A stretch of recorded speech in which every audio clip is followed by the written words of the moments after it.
नमस्ते, मेरा नाम मंजू साहू है और मैं संकल्प एक प्रयास में एज़ अ सिक फेलो काम करती हूँ। तो आज हम बात करेंगे नवोदय के अंतर्गत जो हमारा गणित का भाग होता है उसमें एक पार्ट है संख्या एवं संख्या पद्धति। तो आज हम जानेंगे कि संख्या एवं संख्या पद्धति में किस-किस प्रकार से सवाल आते हैं, हम उसको कैसे हल कर सकते हैं। तो जब भी हम कोई चैप्टर स्टार्ट करते हैं, है ना? तो हमें उसके अंदर में क्या-क्या दिए, क्या-क्या टॉपिक्स है, उसके प्रकार है, उसको पहले एक बार रिव्यू करना पड़ता है। तो हम वहीं से स्टार्ट करते हैं। तो संख्या एवं संख्या पद्धति चैप्टर में क्या-क्या आता है? संख्याओं को लिखने व पढ़ने की प्रणाली। इसके अंतर्गत आता है आपका भारतीय गणना प्रणाली, आपका अंतर्राष्ट्रीय गणना प्रणाली और एक होता है रोमन गणना प्रणाली। ठीक है? इसके बाद आता है आपका स्थानीय मान और जाति मान। तो जब भी हम बच्चों को स्थानीय मान और जाति मान के सवाल हल कराते हैं, तो उसके बारे में हमको थोड़ा-सा इंट्रोड्यूस कराना ज़रूरी है, ताकि वो आगे का सवाल अच्छे से हल कर पाए। तो स्थानीय मान का मतलब ये होता है कि नाम से ही स्पष्ट है, स्थान का मान। जैसे कि फॉर एग्ज़ाम्पल मैं यहाँ पे बता रही हूँ, 2, 3 और यहाँ पे 234 है। ठीक है? तो अगर मुझे यहाँ पे पूछा जाता है कि यहाँ पे 3 का स्थानीय मान क्या होगा? तो चूँकि स्पष्ट है कि 3 जो है ऐसे हम कर लेते हैं इकाई, दहाई और ये सैकड़ा। तो 3 का स्थानीय मान यहाँ पे क्या होगा? 3 किसके स्थान में है? दहाई के स्थान पे है, तो 3 का स्थानीय मान यहाँ पे हो जाता है, चूँकि दहाई को हम 10 से प्रदर्शित करते हैं, तो यहाँ पे 30 हो जाएगा। इसी प्रकार से जब हमको 2 का स्थानीय मान पूछे, तो 2 को हम कैसे कर सकते हैं? 2 गुना 100। सैकड़ा का मतलब क्या होता है? 100, है ना? तो यहाँ पर ये हो जाएगा 200। अब 4 का स्थानीय मान पूछा जाता है, तो 4 का स्थानीय मान चूँकि ये इकाई में है, तो इसका गुना हम लोग 4 गुना 1। इस प्रकार से यहाँ पे कितना आ जाएगा? 4। तो यहाँ पे हमको सभी संख्या का स्थानीय मान पता चल गया। 4 का स्थानीय मान 4, 3 का स्थानीय मान 3 और 2 का स्थानीय मान 200। इसके अंतर्गत आपको कौन से टाइप के क्वेश्चन पूछते हैं इसी में बताते हैं। जैसे यहाँ पे 234 है ना? तो स्थानीय मान में यह प्रश्न पूछेगा कि 3 का यहाँ पे 3 और 4 का स्थानीय मान का योग क्या होगा? है ना? योग पूछ सकता है। जैसे कि मैंने यहाँ पे लिखा है, योग पूछेगा इसका, 3 और 4 का स्थानीय मान का योग बताइए। आपको पहचान करने के लिए भी पूछ सकते हैं कि 2 का स्थानीय मान क्या है? ऑप्शन आपको 4 ऑप्शंस देते हैं, एक उसमें से सही रहता है। अगर मैं इसके योग की बात करती हूँ तो क्या आएगा? 3 और 4 का स्थानीय मान का योग।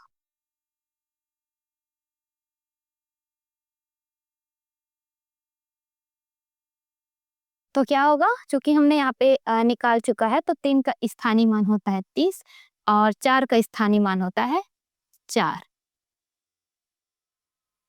तो इस प्रकार से हमारा उत्तर आता है 34।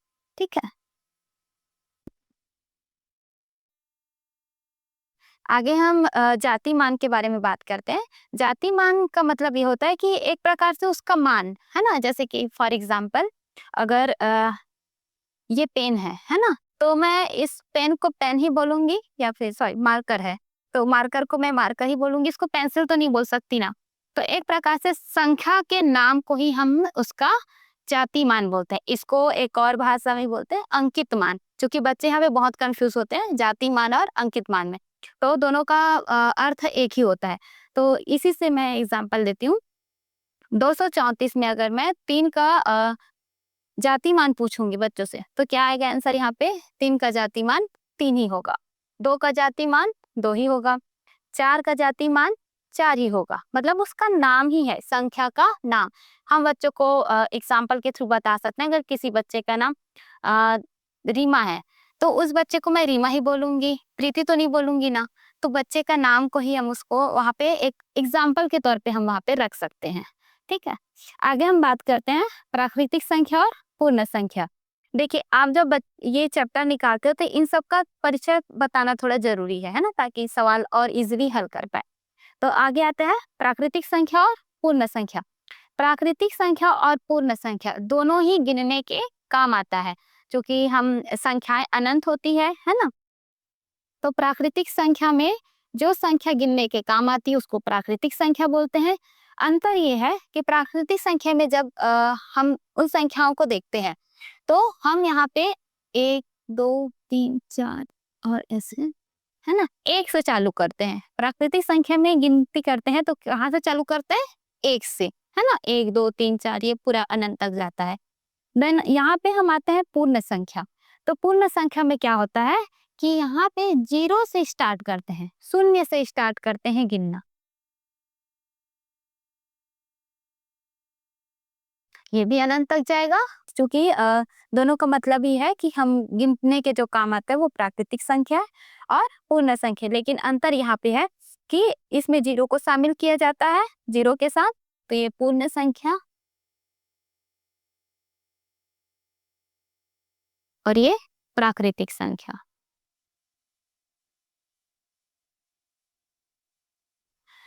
अब इसको एग्जाम्पल के तौर पे समझते हैं कि गिनने के काम कैसे आ रहा है।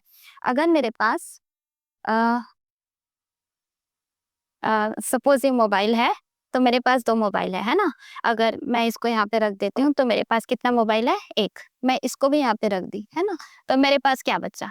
तो मैं इसको कोई नाम दूंगी, है ना। तो गणितीय भाषा में इसको बोलते हैं शून्य बोलते हैं। जैसे कि फॉर एग्जाम्पल मैं बता रही थी तो बच्चे बताएंगे कि मैम आपके हाथ में कुछ भी नहीं है। तो उस कुछ भी नहीं का मतलब क्या होता है? शून्य होता है। तो उसी शून्य को हम ऐसे गिनती के रूप में प्रयोग करते हैं, यहाँ से गिनते हैं। हमने एक प्रकार से गिना है कि अब मेरे पास कुछ नहीं है, तो कुछ नहीं का मतलब होता है शून्य। ठीक है, आगे हम बात करते हैं। अच्छा, आगे जाने से पहले इसमें बात करते हैं कि इसमें किस तरीके से क्वेश्चन आ सकते हैं। इसमें आपको प्राकृतिक संख्याओं का योग पूछ सकता है, पूर्ण संख्याओं का योग पूछ सकता है, आपको पहचान करने के लिए भी बोल सकते हैं। जब आप नवोदय का बुक देखेंगे तो जब रिव्यू करेंगे बुक को तो आपको बहुत सारे टाइप्स मिलेंगे, जिसमें पूर्ण संख्याओं का योग क्या होगा, आपको डिजिट दे दिए जाएंगे और इनका योग पूछेंगे, है ना। कहीं पे आपको पहचान करने के लिए भी पूछेंगे कि इनमें से कौन सी संख्या जो है वो प्राकृतिक संख्या है। ठीक है, आगे हम बुक रिव्यू करने का भी देखेंगे, है। अब आते हैं भाज्य और अभाज्य संख्या। ये एक प्रकार से बोलूं तो ये जो भाज्य और अभाज्य है ये आपके पूरे चैप्टर में मतलब कहीं ना कहीं से आता ही है। सवाल हल करने के लिए बहुत इसको समझना जरूरी है। तो भाज्य संख्या क्या है? भाज्य संख्या वह संख्या है जिसमें 1 से 1 2, जैसे कि इसको एग्जांपल से पहले समझते हैं,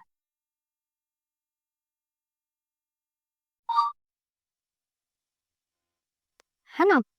यहाँ पे क्या है? 4 है, सॉरी 4 है और यहाँ पे क्या है? 6 है। तो भाज्य संख्या हम उस संख्या को बोलते हैं जो 2 या 2 से अधिक संख्याओं से विभाजित हो जाती है। जैसे कि 4 को देखते हैं तो ये किससे किससे विभाजित होती है? 1 से होगी, 2 से भी हो जाएगी और खुद से 4 से, है ना। तो इसके कितने संख्या निकले जिससे विभाजित हो जाती है? तो 3, है ना, 1 2 और ये 4। इसी तरीके से हम 6 को देखते हैं तो ये 1 से, 2 से, 3 से और खुद से, मतलब 6 जो है इतने सारे संख्या में वो आसानी से विभाजित हो सकती है बिना कोई शेष बचे। ठीक है, इसके जस्ट उल्टा उल्टा होता है अभाज्य संख्या।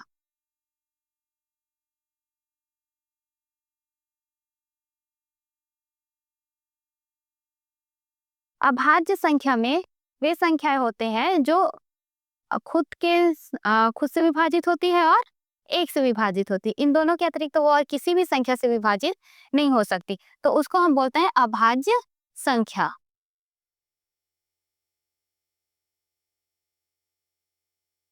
इसको हम एग्जाम्पल के तौर पे लेते हैं तो ये यहाँ पर 2 3, यहाँ पे देखिए कि 2 जो है इजिली बोले तो 2 किसके पहाड़े में आते हैं?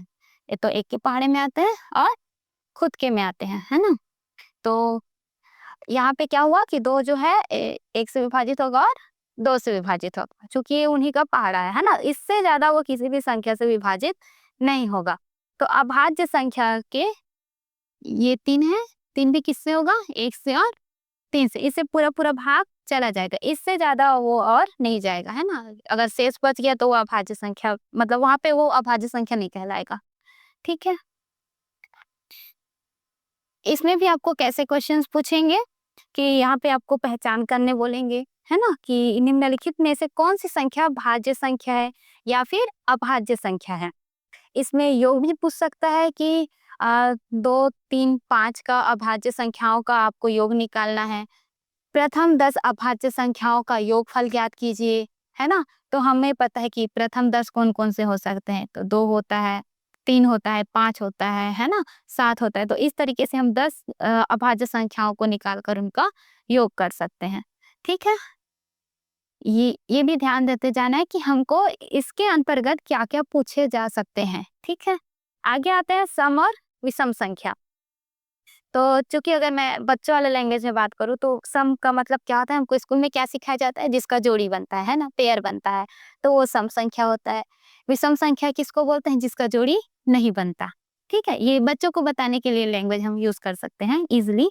और क्या हो सक इसको और कैसे परिभाषित कर सकते हैं कि सम संख्या वह है, जो कि 2 से पूर्णतः विभाजित हो जाए।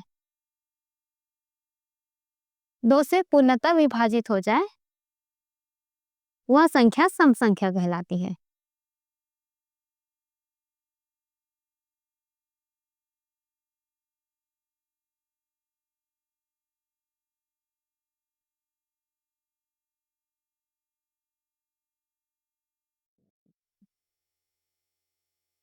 ठीक है? तो यहाँ पे हमारा सम संख्या के हम एक छोटा-सा ऐसे परिभाषा दे सकते हैं। एक और ईज़िली ट्रिक है, अगर यहाँ पे पूछा जाता है कि सम संख्या कौन-सी होगी, है ना? तो एक क्वेश्चन से समझते हैं कि यहाँ पे जैसे 2, 3, 4 ज़ीरो है, ठीक है? निम्नलिखित में से कौन-सी सम संख्या है? तो जब मैंने यहाँ पे बता दिया कि जिसका जोड़ी बनता है वो सम है, तो यहाँ पे तो आपके पास डिजिट जो है वो ज़्यादा है, तो यहाँ पे तो बच्चे लोग जोड़ी बनाने में बहुत दिक्कत होगा। फिर मैंने बोला दूसरा स्टेप कि आप 2 से पूर्णतः विभाजित हो जाए, वह सम संख्या कहलाती है ना? तो यहाँ पे भाग देंगे तो पता चलेगा। उससे भी ईज़ी ट्रिक है, और कैसे पहचान करेंगे सम संख्या?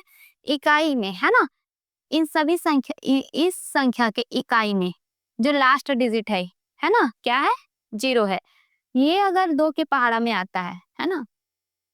2 के पहाड़ा में आता है, तो ये पूरी संख्या किससे विभाजित हो जाएगी? 2 से हो जाएगी, और ये 2 से सॉरी, ये सम संख्या कहलाएगी। मतलब सम संख्या पहचानने का एक ट्रिक है कि आपको इकाई का अंक देखना है कि क्या वह सम संख्या है कि विषम। 1 से 10 तक गिनती सब जानते हैं, है ना? तो हमको वहाँ तक की सम संख्या भी पता है। तो हम यहाँ से आसानी से पता कर सकते हैं कि ये मेरी पूरी संख्या सम कहलाएगी कि विषम कहलाएगी, क्योंकि यहाँ पे 0 है, मतलब ये तो 2 के पहाड़े में आता ही है ना? और एक और करते हैं। अब अगर मैं इसमें पूछूं कि क्या ये सम संख्या है ना? तो मुझे भाग करना पड़ेगा, है ना? 2 से, या फिर इसका जोड़ी बनाना पड़ेगा। तो फिर से वही है, आप इकाई को देखिए।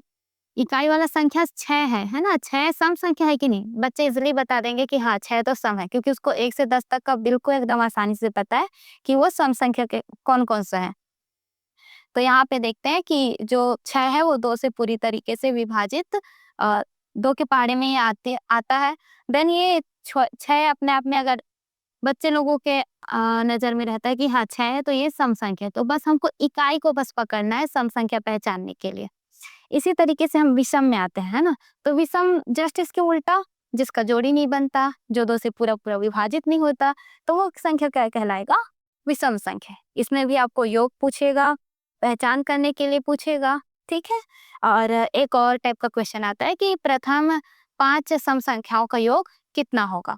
तो जब आप इसको पढ़ते हैं तो इसके इतने बहुत सारे टाइप्स निकल कर आ जाते हैं क्वेश्चंस के। जब आप बुक रिव्यू करोगे तो आपको बहुत सारे टाइप्स यहाँ पे मिल जाएँगे। ठीक है? आगे चलते हैं।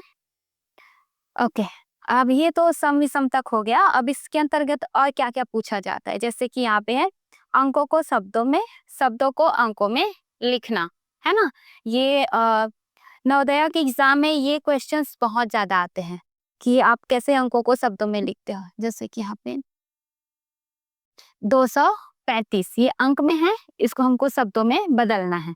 ठीक है, तो कैसे लिखते हैं? 235। ठीक है, इसी में आपका 2 अंकों की बड़ी संख्या कौन-सी होगी? 3 अंकों की छोटी से छोटी संख्या क्या होगी? उनका योग पूछता है ना? तो जैसे कि हम यहाँ पे एक सवाल हल करते हैं। तो अब हम आगे कुछ सवाल हल करेंगे जो इस चैप्टर से आते हैं, है ना?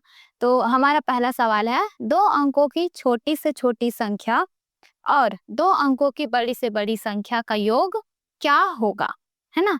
तो हम सवाल एक बार और पढ़ लेते हैं। 2 अंकों की छोटी से छोटी संख्या और 2 अंकों की बड़ी से बड़ी संख्या का योग क्या होगा? हमें क्या पूछा जा रहा है? योग पूछा जा रहा है। किसका-किसका योग पूछा जा रहा है? 2 अंकों की छोटी से छोटी संख्या और 2 अंकों की बड़ी से बड़ी संख्या। चूँकि हम ये मानते हैं कि हमने जैसे स्टार्टिंग में बुक रिव्यू किया था, तो हमने इसके बारे में बता दिया था, है ना? तो 2 अंकों की छोटी से छोटी संख्या क्या होगी? 10 होगी, है ना? और 2 अंकों की बड़ी से बड़ी संख्या क्या होगी? 99 होगी। अब योग पूछा है तो ऐसे चिन्ह लगाना होगा, है ना? तो लगाते हैं, अब हल करते हैं। 9 और 1 कितना होता है? 10। तो आपके ऑप्शन में 109 होगा। ऐसे 4 ऑप्शंस आते हैं, आप लोगों को पता है ना? तो एक ऑप्शन उसमें से सही रहता है। तो हमारा उत्तर क्या आया? 2 अंकों की छोटी से छोटी संख्या 10 और 2 अंकों की बड़ी से बड़ी संख्या 99। इसी में आपको अंतर भी पूछ सकता है। अंतर का मतलब होता है घटाना। अ, आप जब बुक देखते हो, है ना? तो बच्चों को एक बार ज़रूर बताना ऐसे सवाल हल होता है तो, कि योग का मतलब होता है जोड़ना और अंतर का मतलब होता है घटाना, ठीक है? जैसे इसमें 3 अंकों की आ गया, 4 अंकों की आ गया या फिर 5 अंकों की छोटी से छोटी संख्या या बड़ी से बड़ी संख्या ऐसे पूछते हैं, है ना? तो हमको बच्चे को यहाँ पे ईज़िली बताना है कि यहाँ पर हम उसके जो है इकाई में जैसे ये छोटी संख्या है, तो इसकी इकाई में हम जैसे ही जितना अंक डालते हैं, उतने अंक का वो संख्या बन जाता है। जैसे ये 3 अंकों की सबसे छोटी बन गई, 4 पूछेंगे, तो 4 अंकों की छोटी संख्या 0 उसकी इकाई में हमको ऐसे बढ़ाते जाना है। इसी तरीके से आपको 99 है ना? ये 2 अंकों की बड़ी संख्या है, तो अगर मुझे 3 अंकों की बड़ी संख्या पूछेंगे, तो मैं 3 बार क्या लिखूँगी? 9 लिखूँगी, 999। 4 अंकों की पूछती है, तो मैं ऐसे कर सकती हूँ, ठीक है? इसी में इसका योग पूछेगा, अंतर मतलब घटाना, तो हमें इसकी प्रैक्टिस बच्चों को करानी है, ठीक है? ओके, तो अब हम बनाते हैं प्रश्न नंबर दूसरा। प्रश्न पढ़ते हैं, वह छोटी से छोटी सम संख्या बताइए जिसका निर्माण 0, 1, 2, 3 से हुआ है। ठीक है, हमको इन्हीं संख्या को लेकर सम संख्या बनाना है और वो भी जितना छोटा हो सके उतना, है ना? तो हमारे पास 4 ऑप्शंस दिए गए हैं। पहले हम एक ईज़ी ट्रिक से बताते हैं कि हम ऑप्शन से कैसे इसको बना सकते हैं। चूँकि हमको सम संख्या खोजना है और छोटी से छोटी संख्या खोजना है। चूँकि हमने पहले बात किया था कि हम सम संख्या कैसे खोज सकते हैं, जिसकी इकाई में, है ना? 0, 2 4, 6, 8 आता है, वो संख्या क्या कहलाता है? सम संख्या, है ना? और बच्चे को भी पता है 1 से 10 तक को उनको ईज़िली पता है कि इनमें से कौन-सा सम है। तो हम यहाँ पे पता करने के लिए इकाई की संख्या देखेंगे। अगर इकाई की संख्या सम है, तो पूरी संख्या क्या कहलाएगी? सम संख्या। तो ये तो 0 है मतलब ये क्या है? सम संख्या है। इसकी इकाई में क्या है? 1 है। तो 1 तो हमारा विषम संख्या है, तो अगर इकाई विषम है, तो ये पूरी संख्या विषम हो जाएगी। तीसरा आपको देखते हैं 1023 है, इसकी इकाई में क्या है? 3 है। तो 3 जो है विषम संख्या है, तो ये पूरी संख्या क्या कहलाएगी? विषम संख्या, तो ये तो नहीं है। ऑप्शन नंबर दूसरा नहीं है और तीसरा नहीं। चौथे में जाते हैं, तो इसकी इकाई में देखते हैं कि 2 है ना?